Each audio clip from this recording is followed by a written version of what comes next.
¿Qué tal, quilomberos? Bienvenidos a un quilombo más, 23 de octubre del 2020. Bueno, creo que ayer hicimos en el quilombo un editorial de urgencia analizando las palabras del discurso de Pablo Casado, en el cual creo que ya no cabe ningún tipo de duda, hizo una voladura descontrolada de si lo sabía, entre los puentes entre el Partido Popular y Vox, y dejando en el aire acuerdos de gobierno y demás, un discurso a mi juicio irresponsable, un discurso que, bueno, rayaba el suicidio político, pero que un discurso que ha gustado mucho, evidentemente a su partido, que aplaude lo que sea. Nos consta que la mayoría de esos diputados que aplaudían con una disciplina norcoreana en el Congreso no tenían ni idea de lo que iba a decir Pablo Casado. Y yo creo que contagiados quizás con la vehemencia, con esa carga de odio que le puso Pablo Casado a cada palabra que pronunció ayer en el discurso, se vinieron arriba y se lo creyeron. Daba igual lo que dijese, ellos iban a aplaudir como focas. Y esa fue la imagen que vimos ayer. Por eso Abascal dijo: mírelos, parecen que están en la cubierta del Titanic, no saben lo que están aplaudiendo. Y yo creo que evidentemente no sabían lo que estaban aplaudiendo. En todo caso, lo que estaban haciendo, sin lugar a dudas, incluyendo a Cayetana Álvarez de Toledo, era cuidar su nómina, que es lo principal para esta gente.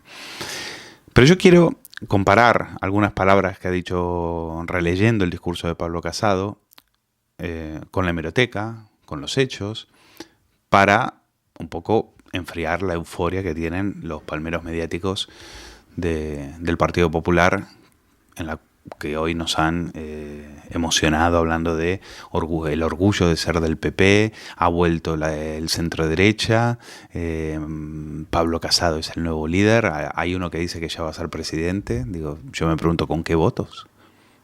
¿Con qué votos? ¿De dónde los va a sacar? Si Pablo Casado tiene 80 y pico de escaños. Es decir, a veces algunos se dejan llevar, ¿no? Álvaro Nieto, Voz Populi. Creo que, hombre, yo estoy seguro que con esa columna por lo menos te invitarán a comer. Pero hay que ser un poquito sensato a la hora de decir algunas cosas, ¿no? ¿De dónde va a sacar los escaños? ¿Cómo va a ser dice, es el próximo presidente de gobierno? A veces los periodistas... Yo estoy acostumbrado a escuchar ese tipo de barbaridades en el periodismo deportivo, donde tú tienes a un equipo que le gana 5-0 al último de la tabla y ya parece que va a ser campeón de la Champions, ¿no? Y luego juegan contra el Bayern y le hacen 8. Bueno, pero en el periodismo, hombre, uno se espera cierto análisis, uno espera no dejarse llevar por ese tipo de euforia enceguecedora. Quiero empezar a centrarme por algo que me parece que es lo básico, lo fundamental de lo que dijo ayer Casado. Casado, la estrategia no era mala. Creo que la estrategia estaba bien pensada.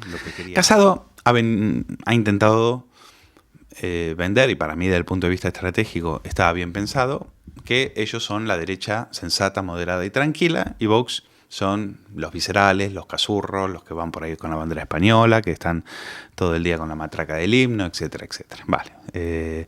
Ellos son transversales, ellos pueden coquetear con el nacionalismo gallego en Galicia, pueden decir que a veces hay que negociar con Bildu, como Javier Maroto en el País Vasco, etcétera. Ellos se pueden permitir ese tipo de guiños porque son así, son la derecha guay, sensata y moderada. Bueno, vamos a analizar.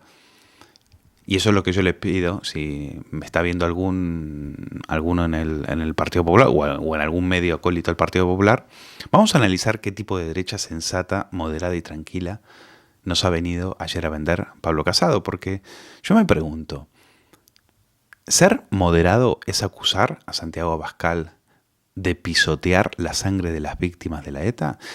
¿Se puede ser moderado, sensato y tranquilo acusando a un ex militante del Partido Popular que se jugaba su vida mientras otros estaban sirviéndole los cafés a Aznar? Mientras él se jugaba la vida en Amurrio, ¿se le puede acusar de estar pisoteando la sangre que el Partido Popular ha pagado como tributo? Yo quiero recordar, por ejemplo, que en el Partido Popular ha habido gente, no sé si esos han pagado el tributo, como Elvira Rodríguez, que hoy es un alto cargo del partido. Lo fue con Mariano Rajoy y debe ser de corcho porque sigue flotando en lo más alto con Pablo Casado y ocupa un cargo muy alto en la Vicesecretaría Económica. Elvira Rodríguez, en Un gato al agua, y lo contamos aquí, dijo que no sabía quién representaba a Ortega Lara. Le faltó decir, como Mercedes Milá del doctor Cavadas, ¿quién es ese? No le conozco. Quiero recordar también que en el Partido Popular, en un momento determinado, hubo gente que francamente estaba con las víctimas del terrorismo, peleando codo a codo con ellas. Y una de ellas, de hecho, vieron cómo le pegaban un tiro en la nuca a uno que estaba con ellos comiendo. Era María San Gil. Y en una operación, después del Congreso de Valencia, diseñada por Mariano Rajoy y ejecutada por José María Lasalle, en ese momento pareja de Meritxell Batet, y su secretaria de Comunicación, Carmen Martínez Castro, fueron al País Vasco a acabar con esta tía, decían. Esta tía no se ha enterado de quiénes somos nosotros, decía José María. Esta tía está loca. Y difundieron la idea de que María San Gil efectivamente estaba loca porque estaba siendo víctima de un tratamiento contra un cáncer y esas cosas pues le hacían perder las ideas. Pisotear la sangre de las víctimas es votar en contra, por ejemplo, de la ilegalización de partidos proetarras como Sortu, Bildu y Amaiur, como hizo el Partido Popular en 2012. Pisotear la sangre de las víctimas es excarcelar, bajo ningún motivo, en pleno agosto, para que nadie se enterase, a el carcelero Ortega Lara, un tal Bolinaga, un personaje siniestro, al cual Mariano Rajoy sentía compasión y decía, pero mírenlo, si es una piltrafa, pesa 50 kilos.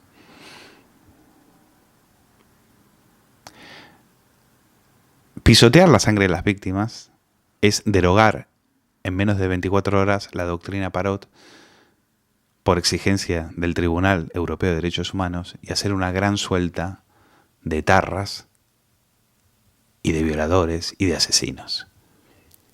Y pisotear la sangre de las víctimas es no resolver más de los 300 atentados que tiene la ETA sin esclarecer.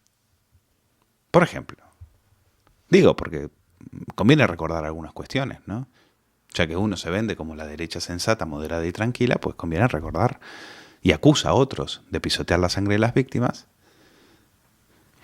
Yo ya lo recordaba en el Quilombo.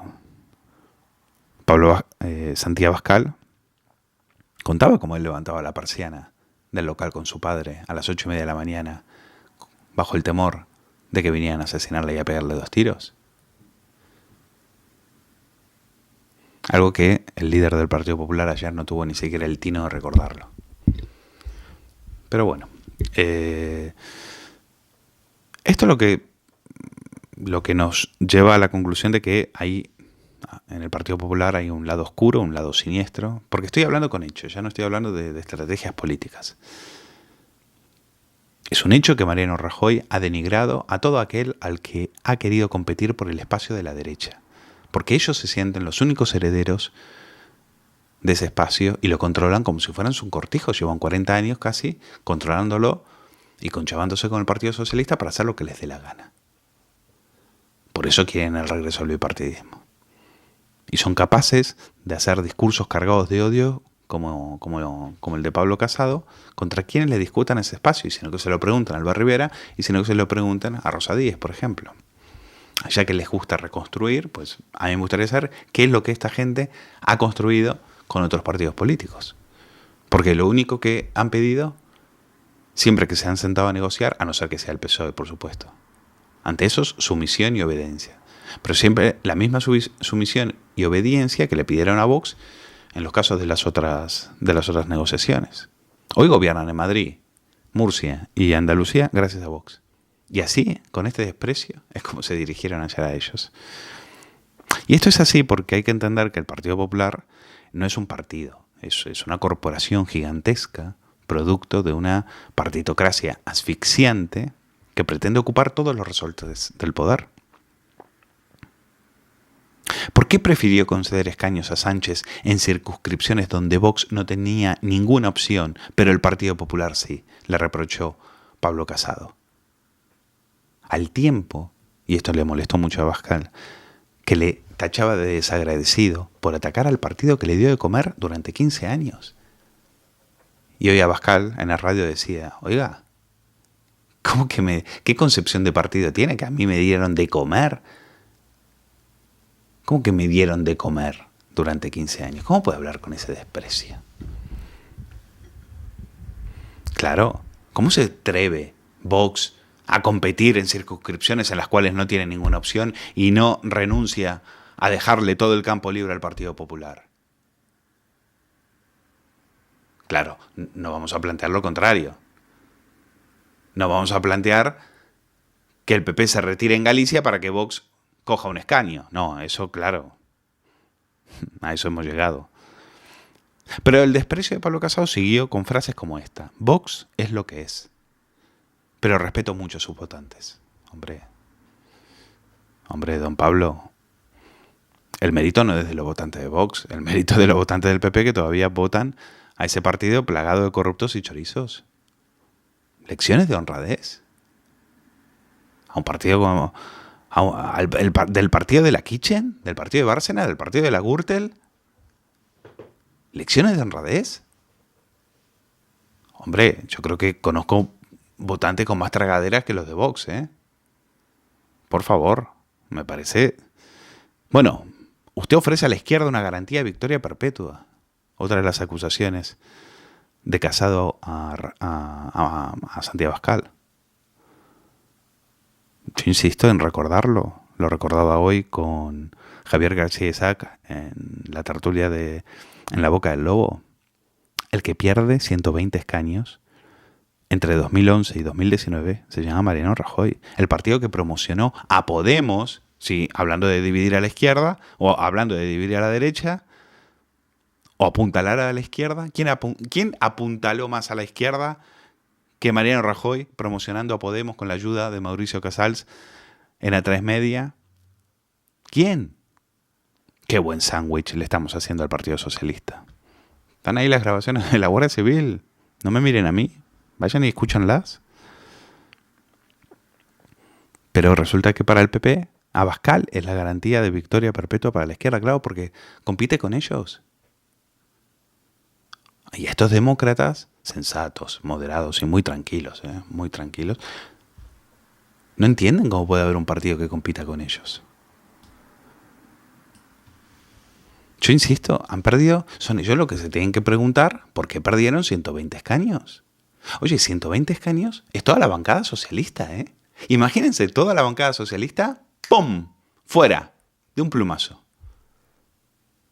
Esa es la herencia de Mariano Rajoy, al cual todavía esta gente le rinde pleitesía. Después de haber ganado unas primarias para decir que iban a enterrar al marianismo. Pues no, engañaron a sus militantes. Les engañaron y les mintieron. Les mintieron. Y Ana Pastor, que es sorayista, está ahora al lado de Pablo Casado. Y Cuca Gamarra, sorayista, está de portavoz del Congreso al ladito de Pablo Casado. Oiga, no me miren a mí. Miren lo que hacen ustedes. Yo estoy narrando hechos. O sea, las cosas que estoy contando es que han sucedido.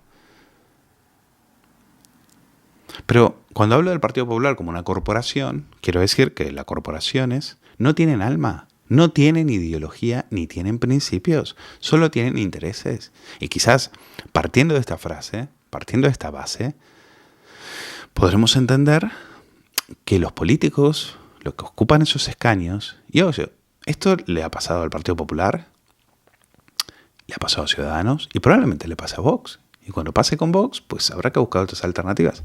Esperemos que no, pero esto le ha pasado a todo el mundo. Que Rufián sigue ahí. Dijo que se iba en 18 meses y sigue ahí. Y Podemos ni hablar. Porque vamos a creer que a Vox no le va a pasar. Pero de momento, ya llegará ese momento para señalarles y criticarles por ello. Pero lo que quiero decir es que los que ocupan ese escaño son empleados de una gran corporación y deben cumplir con una disciplina escrupulosa propia de una secta. Si ellos quieren seguir disfrutando de sus nóminas y privilegios, tienen que hacer como Cayetana Álvarez de Toledo, la cual se ha coronado criticando a Casado por exigirle sumisión bovina y finalmente vota lo que le dice su jefe. Es que es de locos. Es de locos. Hace un vídeo diciendo que el Partido Popular tiene que votar abstención y al final ella hace lo que le exige su jefe. Claro, es que la nómina. Hay que pagar las facturas. Entonces,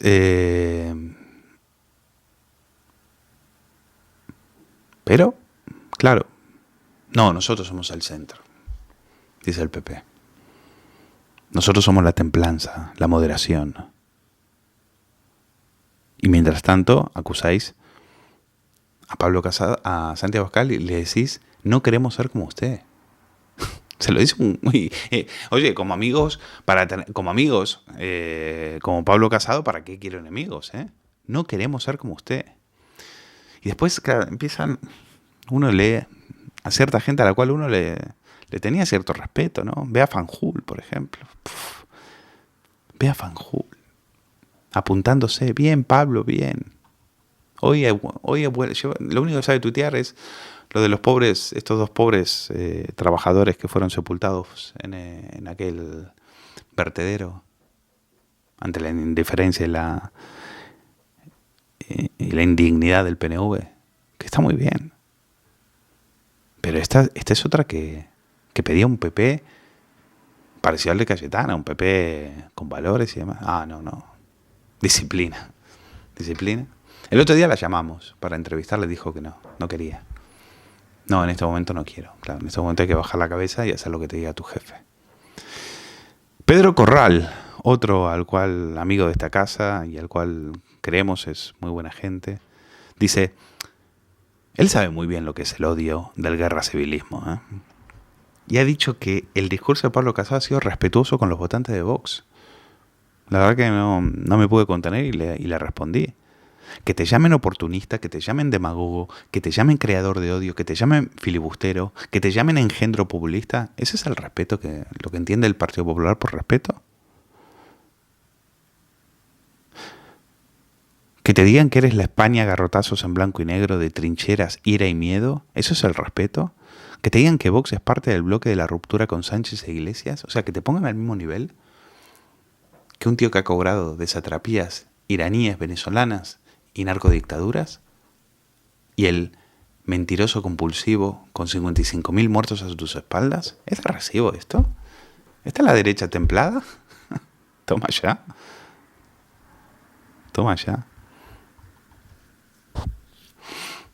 Bueno, no somos ni furia ni ruido, menos mal. No alimentamos fracturas. No, sí se nota. Se nota si lo que hiciste ayer fue un discurso de Mismundo. ¿Fuiste Gandhi? No, claro. Solo queremos cerrarlas. Claro, ya lo que hiciste fue cerrar filas y que tu gente directamente lo que le has pedido es disciplina y obediencia. Bien, vale. Un líder. Muy bien, un líder. Un líder que insulta. Un líder que ha dicho cosas que se las tenía que haber guardado. Ni siquiera las tendría que haber pensado. Acusaciones muy graves. La estrategia, pues me parece bien. Claro que el Partido Popular no es Vox. Menos mal. Menos mal que hay dos opciones para poder elegir. Que cada uno elija la opción que quiera. Hay gente que nunca va a votar a Vox, pero se siente de derechas. Pues ya lo tiene. Y hay gente que nunca va a votar al Partido Popular, pero se siente de derechas. Pues que ya lo tenga. Eso es la democracia, aunque a algunos no les guste. ¿Que con eso no se ganan elecciones? Pues veremos. En algunos sitios sí se han ganado. Hombre, claro, luego tienes al otro mentiroso que dice que no iba a dormir con Pablo Iglesias en la Moncloa. Pues ya ves. Lo primero que hizo fue cambiar el colchón.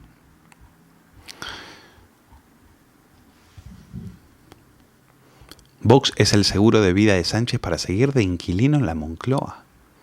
No, el seguro de vida se llamó Mariano Rajoy, que cuando le hicieron una moción de censura no quiso dimitir para no darle la posibilidad a Álvaro Rivera de ser el próximo presidente.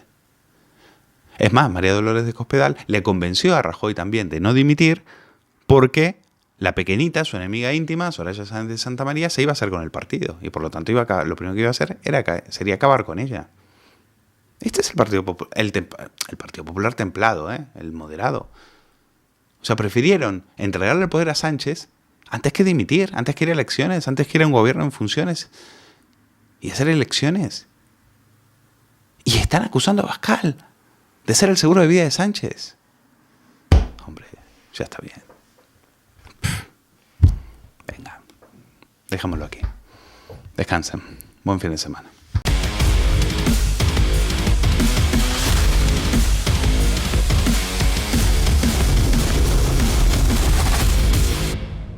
Conexión aquí en Periodista Digital y tenemos que analizar lo que ha pasado en estos 2 días de moción de censura, y el discurso de Pablo Casado lo ha cambiado todo, sobre todo en el espectro de la derecha.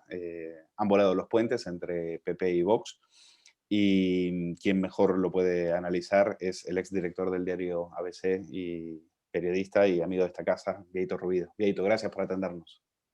Gracias a ti, Luis, y gracias por hacerme un hueco aquí.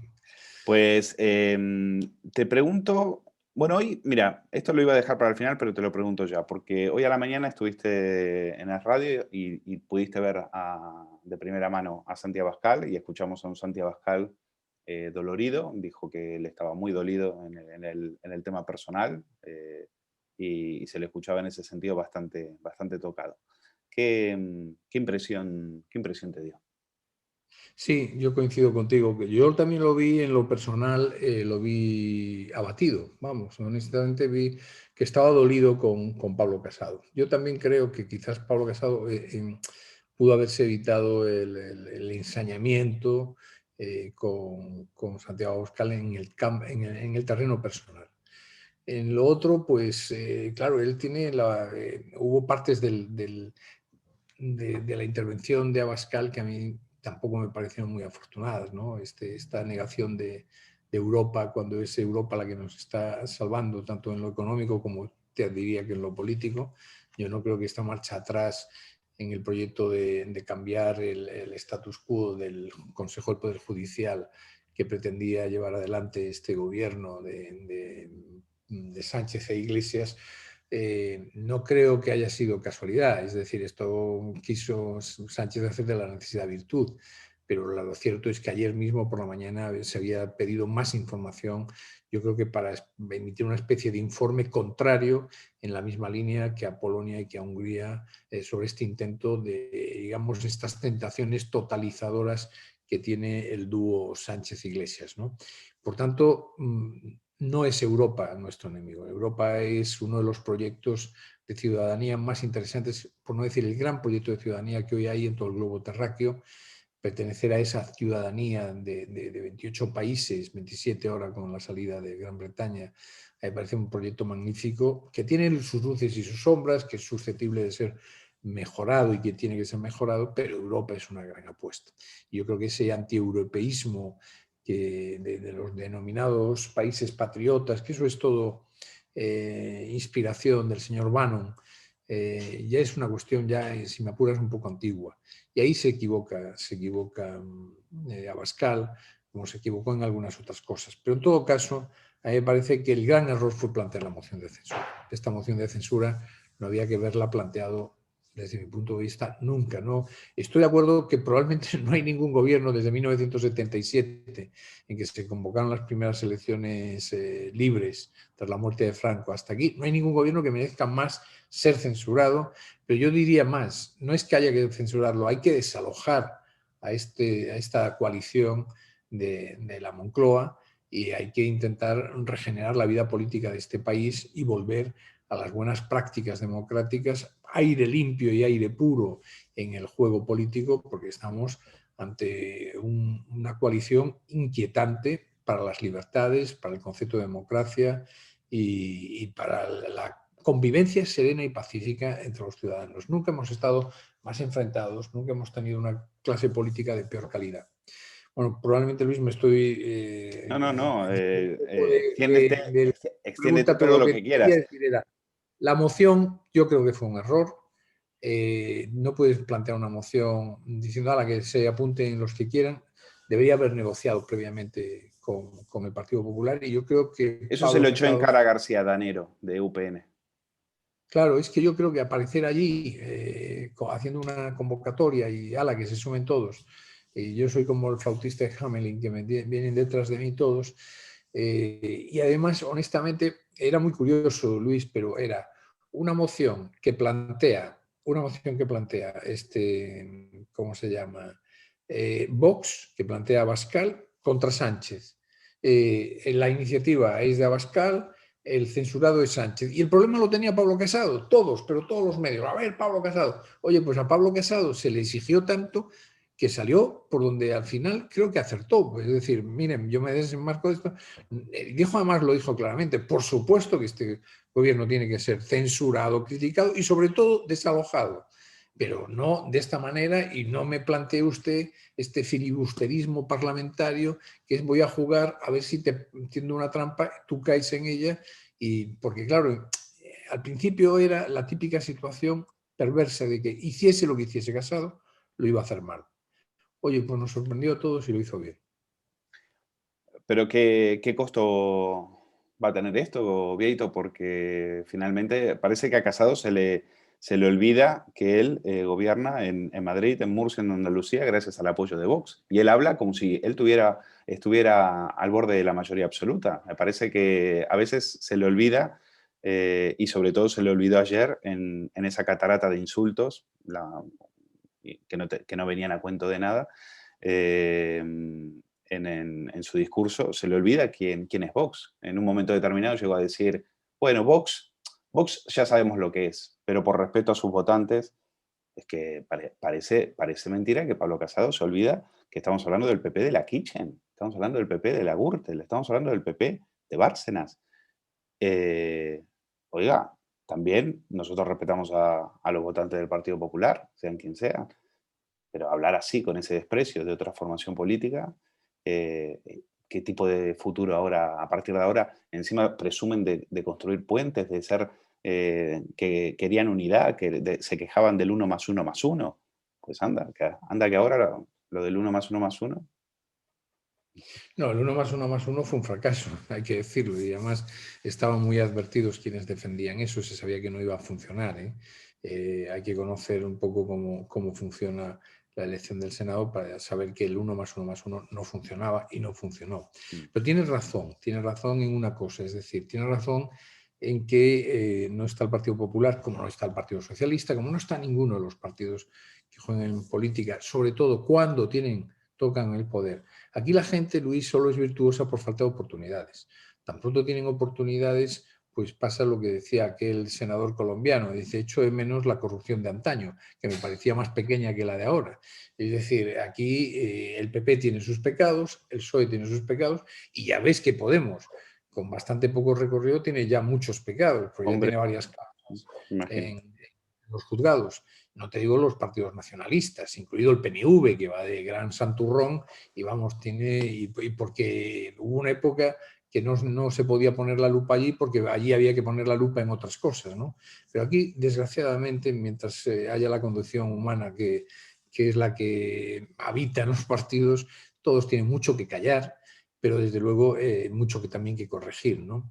O sea, estoy totalmente de acuerdo contigo. Como estoy de acuerdo en la parte de que yo creo que se equivocó, que fue un exceso por parte de Casado, las durísimas críticas a, a Abascal, a Santiago Abascal, en el terreno personal. Era innecesario. Yo siempre digo que lo innecesario es un error. Es decir, podías hacer el mismo discurso sin necesidad de decir esas cosas Y contra los... aparte, si tú estás vendiendo que eres la derecha sensata, moderada y tranquila, que en ese punto la estrategia, hay que decir que estaba bien planteada. Si tú eres la derecha sensata y moderada y tranquila, ¿cómo le vas a decir a tu rival, y aparte conociendo el pasado de Santiago Abascal, que está pisoteando la sangre de las víctimas? Sí, no, en Pero, ese tipo de ¿pero en qué estaba intervenciones. pensando este hombre? ¿Cómo puede decir Luis, esa yo barbaridad? todo eso te lo reconozco. Ahora, vamos a ver. A mí el análisis que hago es el siguiente. Estamos en un momento en que estamos en manos de los políticos con menos escrúpulos gobernando, con menos escrúpulos y con menos capacidad de empatizar con la ciudadanía que ha pasado en los últimos 40 años. Hay que desalojarlos de ahí. Y para desalojarlos de ahí, en democracia, solo funciona con votos. Y hay que conseguir 10 millones de votos. Y Vox no va a conseguir nunca 10 millones de votos, porque no hay 10 millones de españoles que sigan los planteamientos de Vox, como no hay 10 millones de españoles que sigan los planteamientos de Podemos.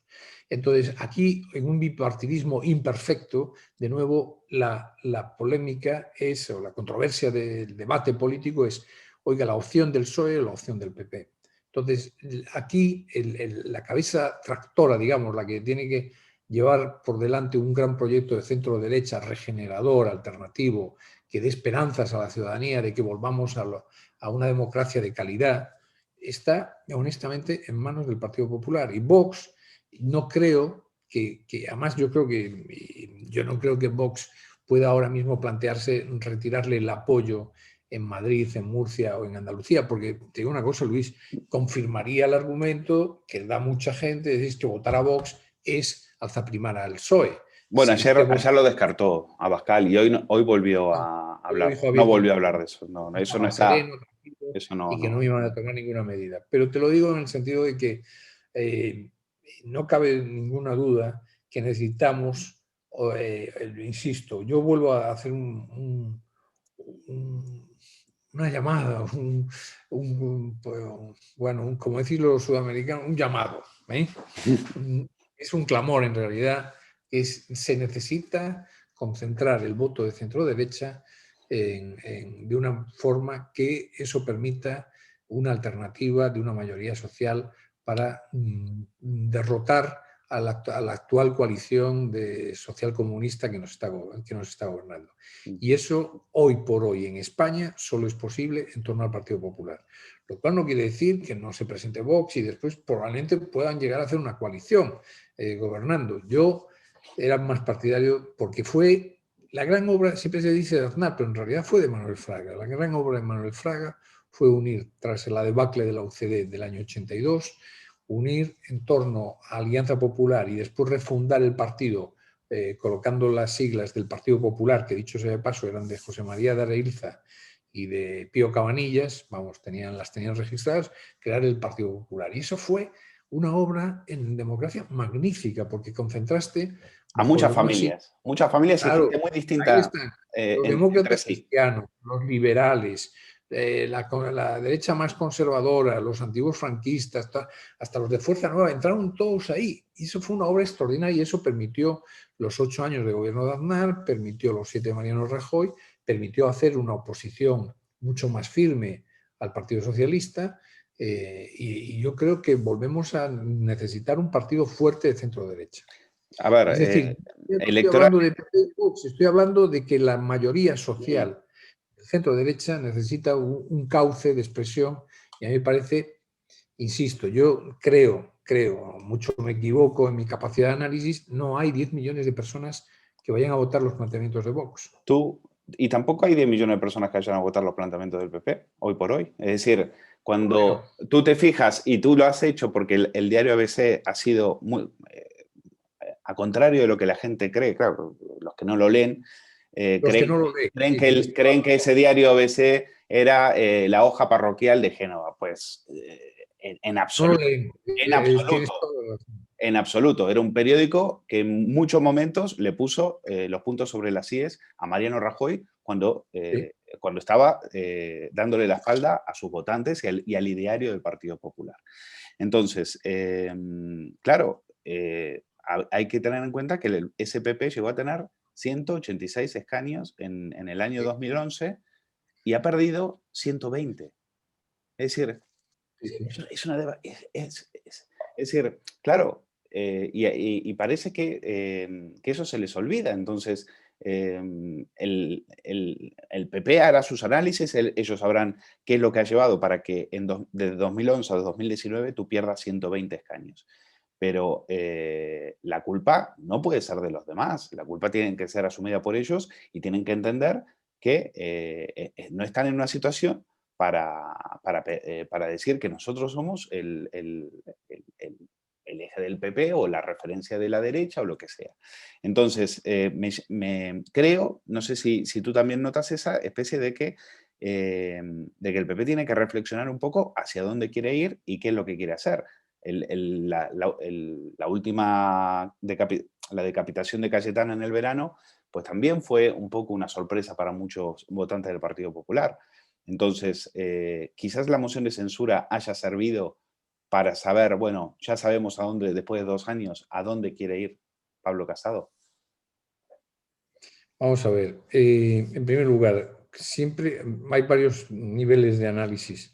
Yo creo que a veces se hacen análisis, entiéndeme bien lo que quiero decir, que desde mi punto de vista que les falta un poco de más elaboración. Y me refiero al típico votante que dice, no voy a votar al PP porque, por ejemplo, en la ley del aborto, pues, oye, pues muy bien, no votes al PP, pero al no votar al PP, la ley del aborto no es que no te la vaya a hacer el PP, es que te la va a hacer Pablo Iglesias.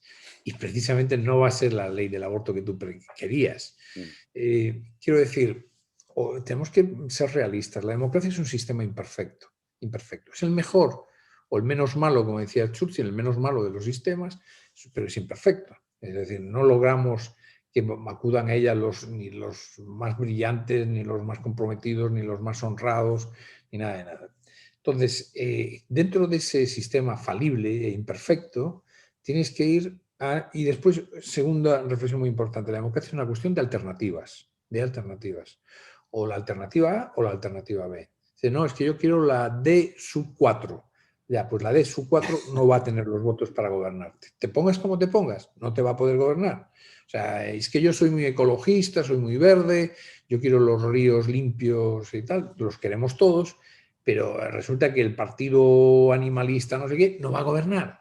Te pongas como te pongas, es decir, vas a tirar tu voto. Hago esta reflexión para insistir.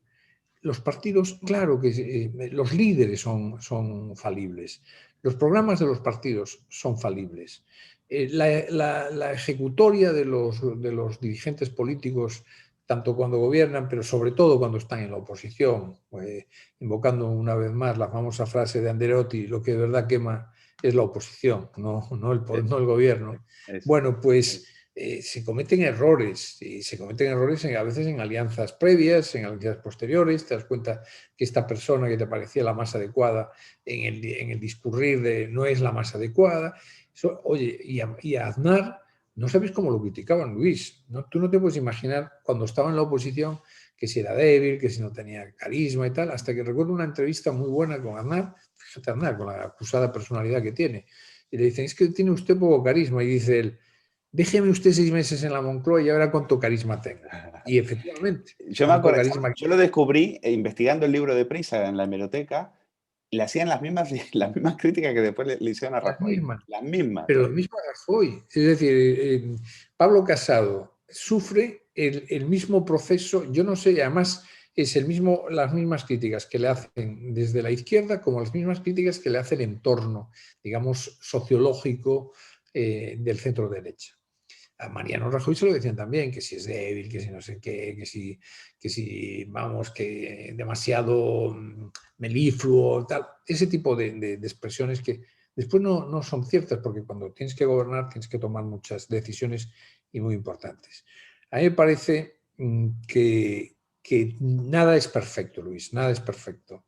Y probablemente Pablo Casado se habrá equivocado. Pero es cierto que esta moción de censura era una trampa para el único personaje que no quería estar en esa historia, que era Pablo Casado. Se empezaba a decir que era innecesaria, que no era inoportuna, sobre todo, la moción. 2, que iba contra Sánchez, pero que iba a ser victorioso Sánchez, y que el gran perdedor de esta moción era Pablo Casado, que era el único que no había tomado ninguna iniciativa en este tema. Por eso insisto, Es que me parece que es muy importante, hombre, seamos justos, no se le puede estar siempre reprochando al Partido Popular, que además es un clásico, al Partido Popular y a Casado, que no está haciendo...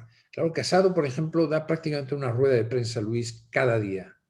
¿Cuántas salen y no te voy a decir nombres propios de cadenas de televisión?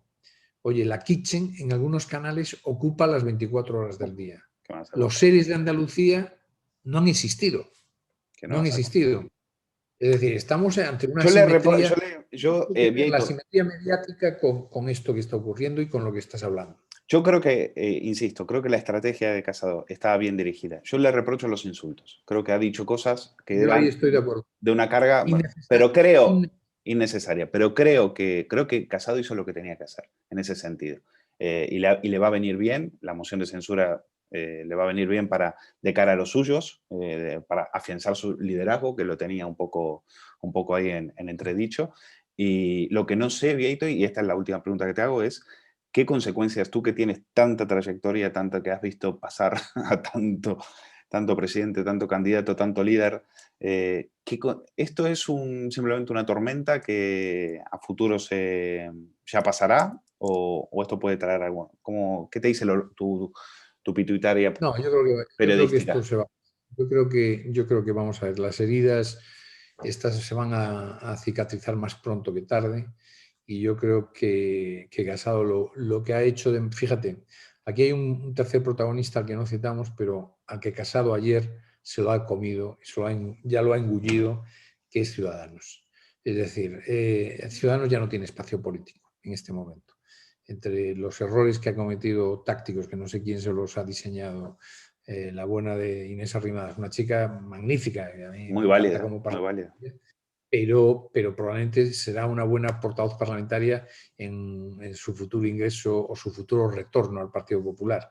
Es decir, yo creo que Ciudadanos O ha al PSOE. desaparecido ahí. No creo, fíjate, yo creo que no. Yo creo que Inés Arrimadas es más del Partido Popular y yo creo que...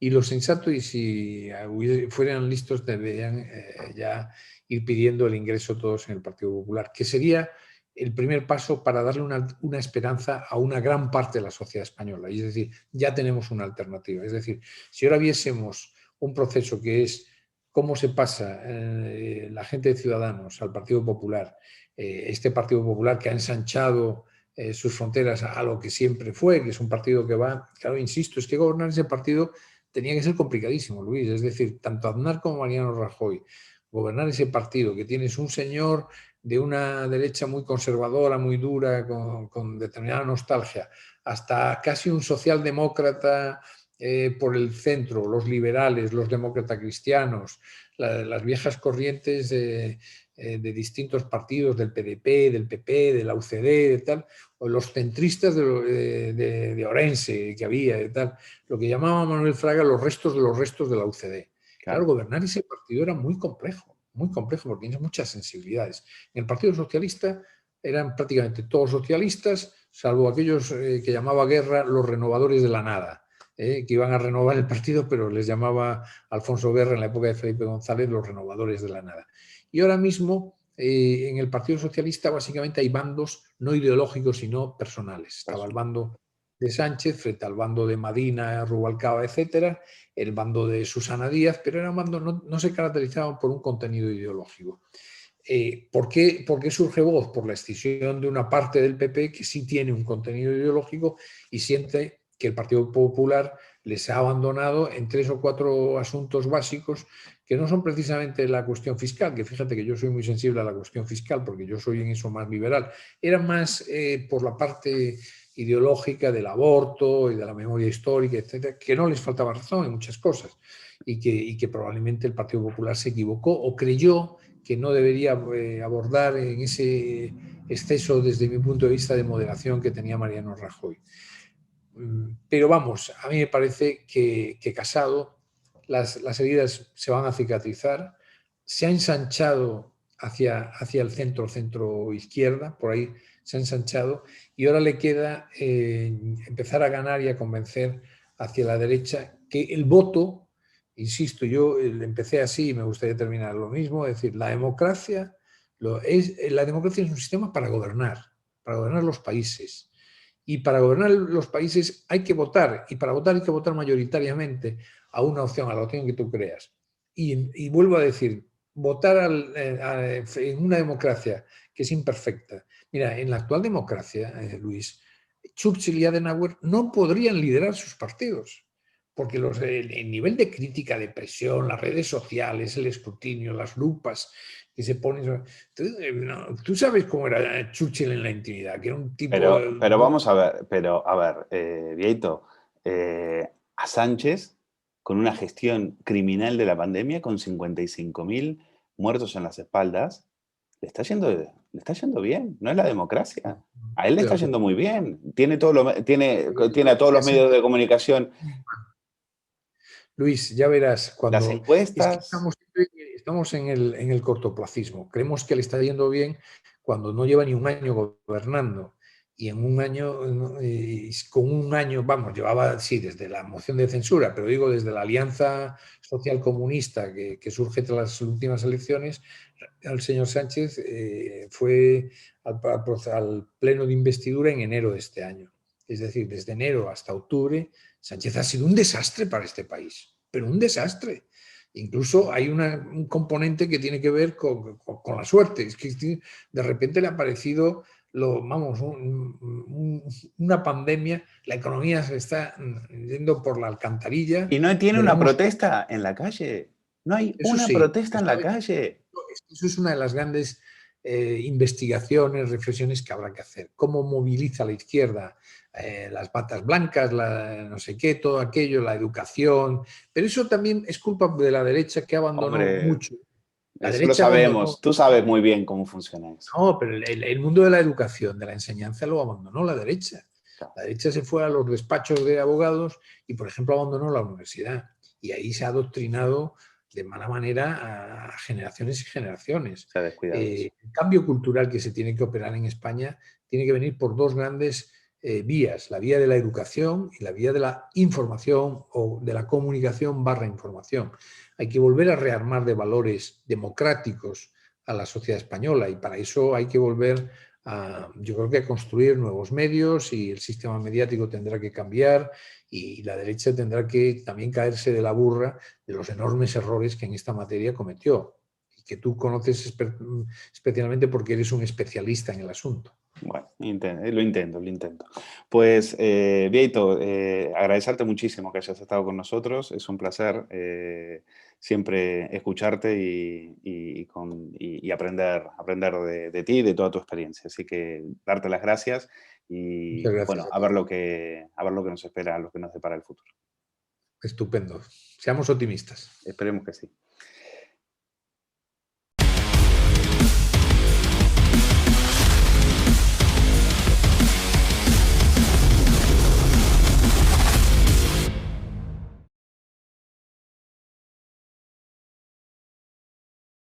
Nueva conexión aquí en Periodista Digital y vamos a hablar de un libro que yo creo que en el prólogo lo dice absolutamente todo. Habla de un personaje del cual esperábamos mucho y al final pues nos sentimos algunos un poco decepcionados. Es la biografía de Manuel Marchena, que aquí lo pueden ver. El poder de la justicia está escrito por Carmen Ramírez de Ganuza y tenemos la suerte de tener a Carmen del otro lado del Zoom.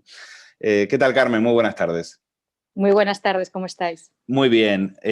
Bueno, yo coincido contigo en cómo estructuras el prólogo precisamente en ese personaje en el cual, bueno, al principio a muchos sobre todo a los que no estamos muy habituados al mundo judicial, nos causaba admiración por su carisma, por la forma de llevar ese juicio tan mediático, tan difícil. Y al final una sentencia que disgustó a muchos. Yo creo que disgustó, me atrevo a decir, no solo a la derecha mediática, también a mucha gente, porque sobre todo a juristas que dicen que es muy difícil basar una sentencia, un delito de sedición a través de algo como la ensoñación. Pero antes de entrar en la sentencia, preguntarte por el personaje.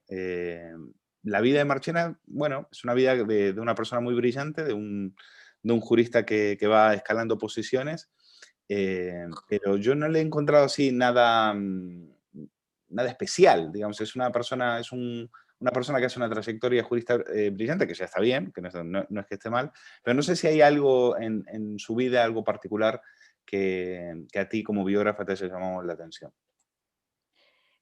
No, precisamente creo que la particularidad de este juez es que es una rara mezcla de, digamos que es un caso, por un lado es normal porque es el caso de un español típico producto del desarrollismo de los años 60, un hombre fruto de una educación conservadora, una familia militar, una autoridad paterna con enorme disciplina, digamos que un entorno que nos resulta bastante familiar a una generación de españoles, unida a la cultura del esfuerzo, del estudio, del afán de superación, y luego del ansia de bienestar. Es un producto, es un hombre producto de los años 60 en el que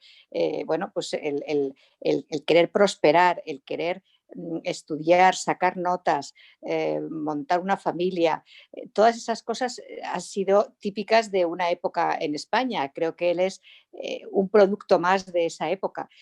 Lo que pasa es que luego se mezcla esa cultura, ese contexto familiar y cultural, se junta con una inteligencia bastante fuera de lo normal, una empatía y un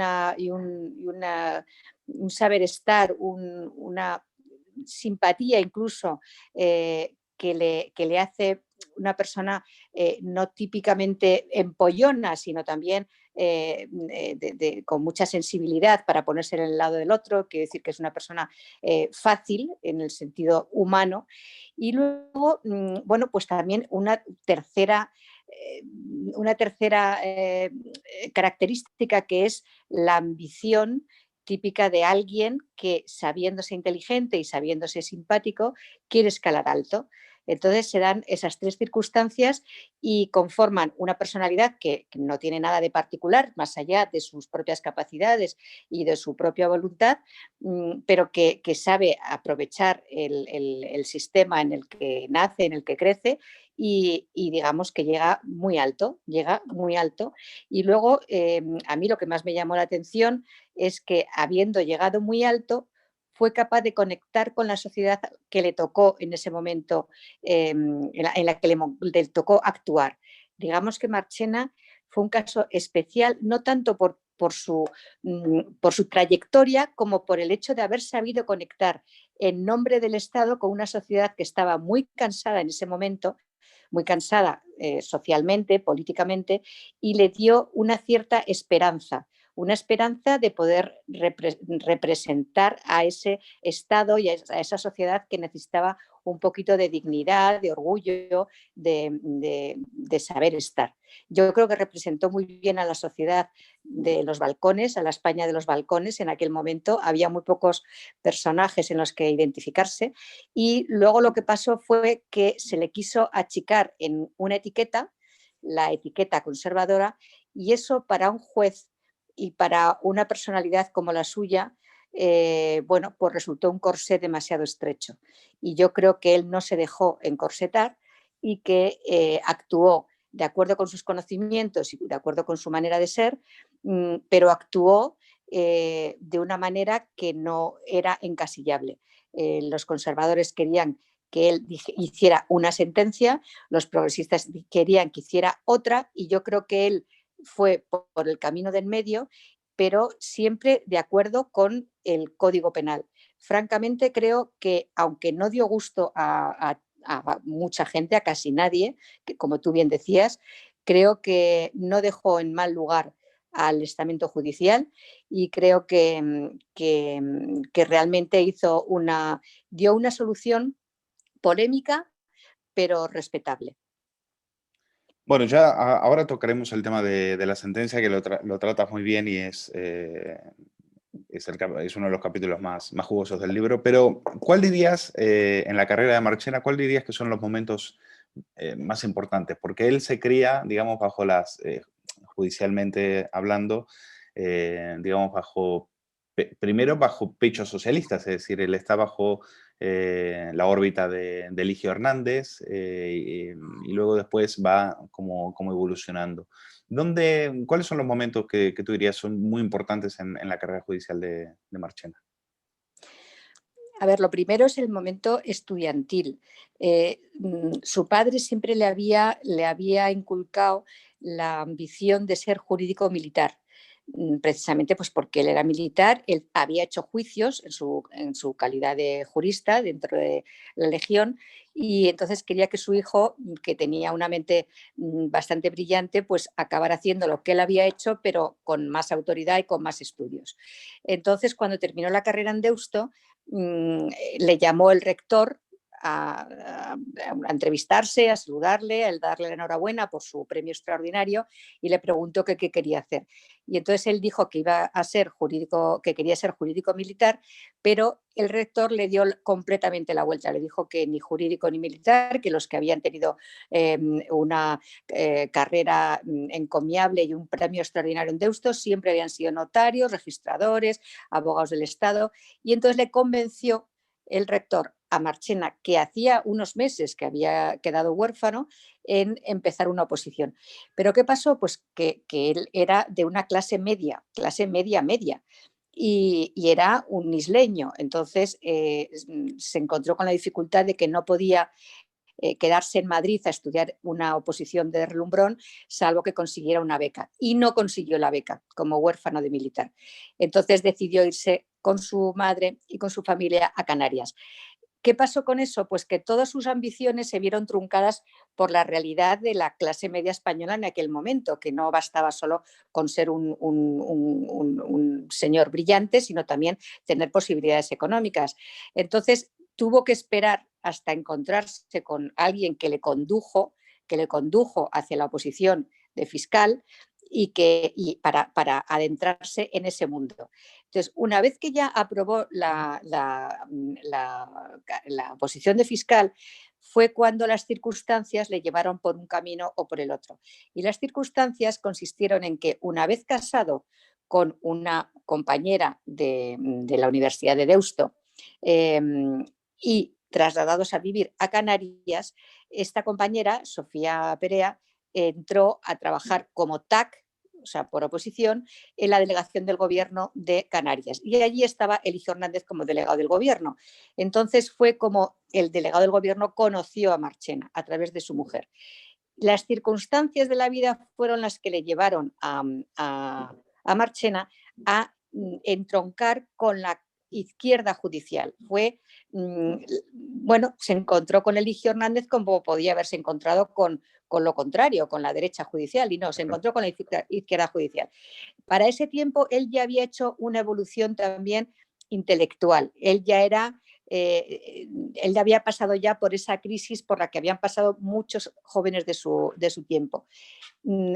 Por ejemplo, había nacido en un ambiente conservador, pero luego había ido a Deusto y allí pues se había leído todos los libros marxistas del mundo, y ya había llegado un poco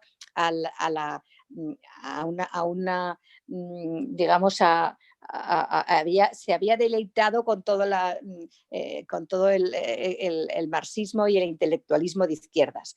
Entonces, digamos que todavía no estaba conformada su personalidad. Entonces, en ese momento entró de lleno en la izquierda judicial. Se llevó Eligio Hernández, cuando fue elegido fiscal general del Estado, a Marchena a Madrid, y ahí entró en la vida de un alto funcionario de la Fiscalía, a aprender la maquinaria judicial desde las cocinas del Ministerio Público, en el momento álgido del felipismo. Entonces, él estuvo en las cocinas del felipismo. Por supuesto, como el último mono, porque era un jovencito, pero como era una persona que llamaba la atención por su brillantez intelectual y por su buena pluma, pues digamos que escaló enseguida, ¿no? Entonces, ¿qué pasó? Que como se le daba tan bien, era tan brillante, todos los jefes se fijaban en él. Ya sabemos lo que es un alumno destacado. Y entonces, para cuando la brújula política cambió, pues es decir, cuando el aznarismo sustituyó al felipismo, pues Marchena se vio pues tentado y llamado por la otra corriente política para seguir haciendo lo que hacía con el felipismo, que es servir de pluma jurídica a la voluntad política de los gobernantes. Y eso es lo que hizo, cambiar de la izquierda judicial a la derecha judicial en cuestión de poquísimo tiempo. Entonces se transformó de ser el niño bonito, digamos, de Eligio Hernández, pasó a ser el niño bonito de Jesús Cardenal. Él, de hecho, ¿perdón? Claro, sí, efectivamente. Entonces, él solía decir a su entorno que Eligio Hernández, que es el fiscal del felipismo por antonomasia, y Jesús Cardenal, que es el fiscal por antonomasia de la derecha, del aznarismo, pues eran bastante parecidos, porque los dos eran muy institucionales y los dos tenían un concepto del Ministerio Público bastante parecido, uno por la izquierda, otro por la derecha, pero eran bastante parecidos. Luego vino, en cambio, había otros fiscales como Granados, que ya le habría gustado a él trabajar con Granados, pero Granados pues prescindió de él y que fueron mucho más críticos, más distantes con el aparato ejecutivo y él no pudo participar de esa época, pero participó de la época de Cardenal. Y en esos años, tanto en el felipismo como en el aznarismo, aprendió una barbaridad y estuvo, pues eso, sabiendo cómo funcionaba el Estado por dentro. Me parece que eso es ese eclecticismo, ese pragmatismo que tiene jurídico procede de esos años de aprendizaje en los que pudo conocer cómo funcionaba todo desde un lado y desde otro. Pues hay varias cosas que nos quedan en el tintero, por ejemplo, sus amigos y sus enemigos. Por ejemplo, entre ellos podríamos decir que Baltasar Garzón no está entre las personas más afines a Marchena. Después ha tenido casos sonados, por ejemplo, el caso del expresidente autonómico Juan María Atutxa, ¿no? Fue un caso que le tocó a Marchena.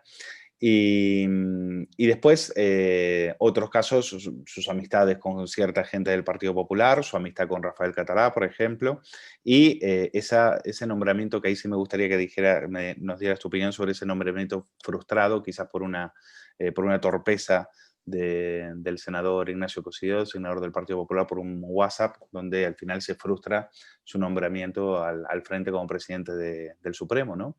¿Qué fue lo que pasó ahí? ¿Con el WhatsApp? Sí. Con el WhatsApp. Bueno, él como he dicho antes, era una persona, siempre ha sido alguien, un jurista con ambición. Y al mismo tiempo que le gusta el derecho, le gusta la administración del Poder Judicial. Siempre había tenido la ambición de dirigir el Poder Judicial, no solamente poner sentencias, no solamente representar al Ministerio Público en la acusación, sino también dirigir la administración de justicia. Y esto hizo dos intentos muy serios. El primero, que fue bastante desconocido, fue en 2013, fue justo antes del nombramiento del ESMES, cuando fue propuesto por Rajoy, pero Rubalcaba le vetó por un voto particular, no fue una sentencia, fue un voto particular en el que se oponía, discrepaba de una sentencia de sus compañeros en el Supremo en el que absolvía al Ministerio del Interior por las escuchas de Sitel. Entonces, Rubalcaba, que ya era secretario general a los 3 años de aquel voto particular, secretario general del PSOE, no le perdonó aquel voto particular y se opuso al nombramiento que quería hacer Rajoy de Marchena como presidente del Tribunal Supremo y del Consejo General del Poder Judicial. Ese fue el primer intento, que fue bastante solapado, no se supo. Pero al cabo de los pocos años volvió a pasar el tren del Supremo por su puerta y esta vez iba a tope, o sea, realmente todos los astros se habían alineado para que él fuera el presidente del Supremo. Lo quería el PP y lo quería el PSOE. El problema era que la ministra de Justicia, que era Lola Delgado, se resistió, tuvo alguna resistencia.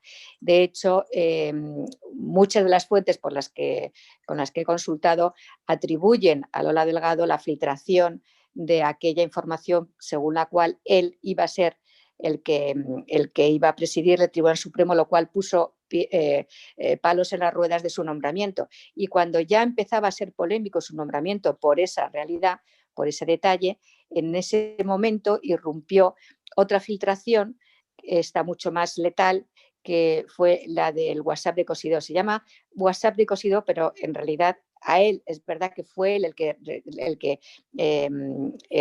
retransmitió ese WhatsApp, reenvió un WhatsApp que él recibió a su vez de un grupo de diputados del PP. Él entendió que eso podía calmar los ánimos de muchos populares que no entendían que la negociación con el PSOE fuera no del todo triunfal para los intereses del partido, y entonces reenvió ese WhatsApp y luego se filtró. Es decir, con esto quiero decir que no fue Cosidó quien lo escribió, sino que él ¿Se sabe quién lo lo escribió? reenvió. ¿Perdón? ¿Se sabe quién lo escribió? No, y además se tiene una idea porque pertenece a un grupo de diputados muy antiguo, un grupo informal donde se metía, bueno, pues se hacía todo tipo de comentarios, y Cosidó se lo reenvió a un grupo de WhatsApp del Senado de más de 100 personas. Entonces, no hay una autoría certera. Se ha especulado mucho con que pudo ser catalá, en el sentido de que él, de esta manera, él lo que estaba haciendo era justificarse de por qué él había auspiciado este arreglo, que ponía Marchena en la cabecera, pero renunciaba a la mayoría de vocales del PP. Ese era el precio, ¿no? Pero también se ha especulado con que fue Teodoro García Egea, y en realidad no se ha podido confirmar ninguno de los dos casos. Por eso ha quedado como el WhatsApp de Cosidó, que fue el reenviador, pero no fue el autor. ¿Y qué pasó? Pues que cuando se publicó este WhatsApp, la polémica sobre el nombramiento de Marchena ya estaba desatada. Y claro, Marchena no pudo asumir, y hizo bien, todo el mundo cree que hizo bien, no pudo asumir esa mala fama de que él podía haber aceptado el controlar por detrás, para favorecer los intereses del PP, un Consejo General del Poder Judicial. Creo que a Marchena se le puede decir de todo, que se le puede criticar por unas sentencias que se han escorado hacia un lado o hacia otro, pero la crítica a su falta de independencia es lo que le hace saltar chispas y es lo que realmente le condiciona su actuación. Creo que lo único por lo que no pasa, la línea roja, es que se dude de su independencia, y eso es algo bastante común en los jueces españoles. Estén equivocados o no, hagan bien o no los deberes, la línea roja es que se les crea no independientes. Y yo creo que ahí él reaccionó a tiempo y bueno, pues se rebeló y dijo que no estaba dispuesta a aceptar lo que realmente había sido su ambición toda su vida. Y tengo que decir a este respecto que luego ha habido una tercera oportunidad, porque esas 2 veces que estoy contando tuvieron su tercera este mismo año, cuando el PSOE y el PP volvieron a negociar. A mí me consta que tanto el gobierno como la oposición maniobraron cerca de Marchena para que aceptara por tercera vez esa candidatura. Y él, en esta ocasión, a diferencia de las otras 2 anteriores, dijo desde el principio que no. Ha sido un no es no radical, que según mi tesis ha tenido bastante que ver con la frustración de la negociación. ¿Por qué? ¿Por qué por la frustración de la negociación? Creo que la negociación entre PP y PSOE, es decir, sabemos que se han roto y ahora están justamente a la greña, cada uno provocando sus propias reformas maximalistas. Pero lo que a mí me consta, porque fue hasta hace bien poco, es que si Marchena hubiera atendido a los requerimientos del gobierno y de la oposición, de los negociadores de PP y PSOE, en este momento habría Consejo General del Poder Judicial. Creo que lo habría. Creo que la negociación habría llegado a buen puerto, no habría habido ruptura. Lo que pasa es que Marchena esta vez no ha consentido bajo ningún concepto dar el paso de abandonar el Supremo para pasar a presidir el Consejo. O sea que Marchena dijo no.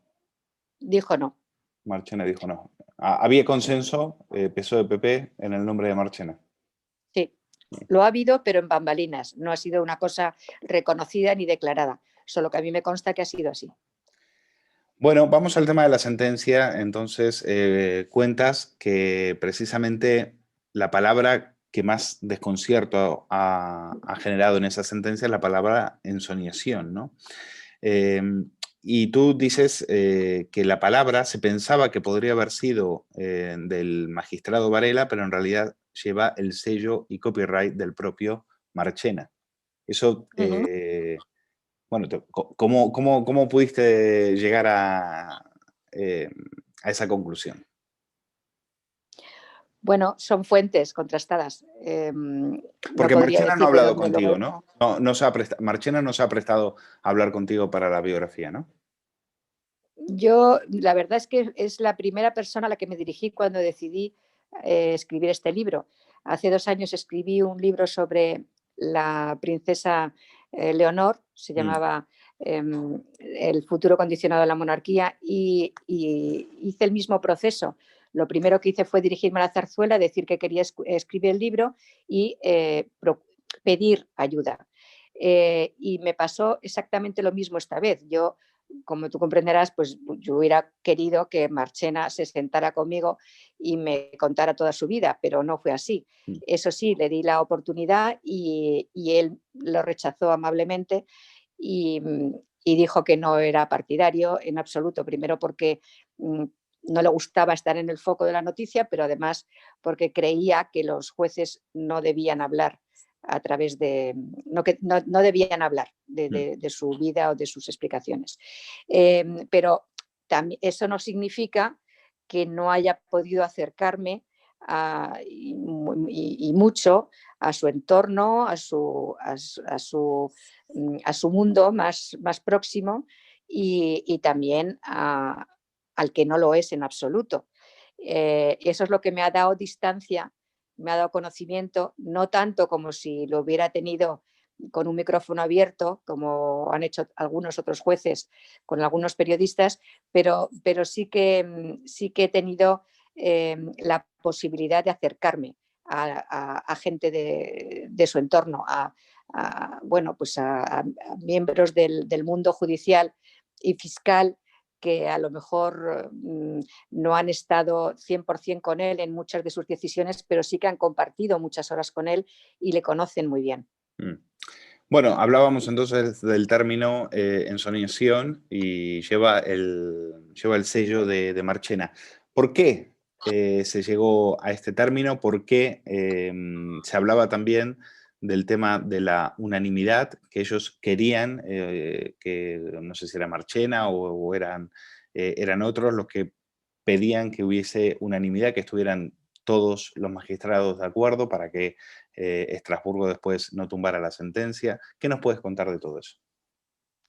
Sobre la unanimidad era un grito a voces, o sea, era desde el presidente del Supremo, Carlos Lesmes, a los magistrados del Supremo fuera de la Sala Segunda, los políticos, o sea, toda España pedía una sentencia por unanimidad. Lo que no sabíamos es que se iba a conseguir. Claro, lo que pasa sí es que se pide una sentencia por unanimidad, pero que sea justa. Claro. O sea, lo importante no es la unanimidad, lo importante es que sea justa. Por supuesto. A ver, yo puedo estar de acuerdo o en desacuerdo con la sentencia. Yo aquí creo que hay un margen para discusión enorme. Yo misma que seguí el juicio, la seguí en el Supremo, a mí me parecía entender mucho mejor la postura de la Fiscalía, me parecía más coherente, por ejemplo, que la de la Abogacía del Estado. O sea que puedo entender muy bien que la gente critique la sentencia porque yo misma entendía mejor otra postura que la que al final decidieron los jueces. Sin embargo, lo que no dudo en absoluto es de su independencia y su honestidad. Y no lo dudo, primero porque, o sea, no solo porque tenga una especie de fe institucional, porque yo he estado muchos años haciendo tribunales y sé que pese a las tendencias ideológicas y familiares, personales y de amistades de los jueces, creo que al final lo que prepondera es el derecho. Lo creo firmemente y lo he visto en muchas ocasiones. Pero no es por eso solo, sino porque también tuve la ocasión de medir un poco la temperatura ambiente, ¿no? Y aunque a mí me parecía que era más fácil de entender la fiscalía, yo notaba que la sala no era, había una cierta frialdad hacia los argumentos de la fiscalía. Yo lo noté desde el principio, antes, durante y al final del juicio. No, por supuesto, nadie me explicó lo que iban a escribir en la sentencia, pero yo creo que los periodistas teníamos posibilidades de captar, de medir la temperatura. Y a mí no, en ningún momento tuve la certeza de que la sala estuviera por la labor de darle la razón a la Fiscalía. Con respecto a la independencia o la honestidad del fallo. Yo creo en la honestidad del fallo. Ahora, pero eso no hace que... Yo también creo en la honestidad de los jueces. Lo que no entiendo es el fallo. Es decir, se puede ser honesto... Lo que no entiendo es el razonamiento. Claro, se puede ser honesto y se puede estar equivocado. Vale, por supuesto, eso es evidente. Entonces, ¿qué te puedo contar del fallo? Yo creo no, me consta que aquí había dos tesis. Una era la de que los políticos independentistas habían forzado las costuras del Estado y habían vulnerado todas esas costuras a través de, digamos, un golpe de Estado. Y otra, que es la que triunfó con poquísima oposición en el seno de la sala, que es lo más llamativo de todo, es que lo que hicieron los políticos independentistas fue una estafa, algo más parecido a una estafa que a un golpe de Estado, a un engaño. Esto que a mí, insisto, me pareció una solución demasiado original, acabé respetándola por la manera en que se argumentó, pero sobre todo por el hecho de que tuve conocimiento pleno de que no había habido más que un solo magistrado, uno de los 7, teniendo en cuenta que es la más alta cúpula de lo penal del Estado español, que se resistió a esa tesis. Entonces, uno de los magistrados que más batalló por esta tesis y que más se significó fue Varela. Pero la pluma, una vez más, porque esto no es de ahora, esto es de siempre, la pluma que le dio forma a esa idea pertenece al propio Marchena. Marchena siempre tuvo en su cabeza que esto era una sedición y no una rebelión. Pero lo original, lo que desconcertó fue que la idea de la sedición fuera aparejada a la idea del engaño. Eso es lo que realmente desconcertó. No que fuera sedición en lugar de rebelión, sino que fuera sedición asociado a una idea de engaño y de estafa. Pero lo cierto y verdad es que solamente uno de los magistrados batalló, pero argumentó, pero sin siquiera plantear la posibilidad de un voto particular. Y todos estuvieron de acuerdo prácticamente desde el principio. Todos creyeron que era una sedición y la única discusión fue cómo se le daba forma a esa sedición. Yo insisto, comprendo tu reticencia porque yo misma la he tenido y soy de las que siguió el juicio. Y sin embargo, me parece que el hecho de que todos estuvieran en la misma tesis, que todos estamparan su firma sobre esa idea, hombre, a mí a lo mejor me habría gustado más una sentencia más convencional y menos original, por decirlo así. Pero me parece que el hecho de que fuera unánime, sin ninguna resistencia interna, eso me da mucho que pensar de que la cúpula de lo penal sabe lo que se hace. Yo, francamente, la respeto. Me parece que habría sido más fácil de entender de otra manera, pero creo que es más que respetable. Incluso te digo que es muy posible que nadie mueva esta sentencia. Bueno, pues veremos a ver cómo resiste el paso del tiempo esta sentencia y agradecerte, Carmen, la amabilidad que has tenido de atendernos para poder hablar de este libro, de Marchena, El poder de la justicia. Solo decirte que creo que si, si la sentencia hubiese sido rebelión, creo que hubieses vendido más ejemplares. Claro, no lo dudo en absoluto, por supuesto. Pero precisamente el hecho de que el mito de la justicia en el que se transformó durante el juicio el juez del procés, el que se rompiera ese mito a raíz de la sentencia, todo lo que me trajo, todo lo que me aportó fue precisamente un retrato de lo que es un juez en España. Hoy es un dios y otro día es un mito caído. Eso es la justicia en España. Es uno de tantos casos, solo que con muchísima más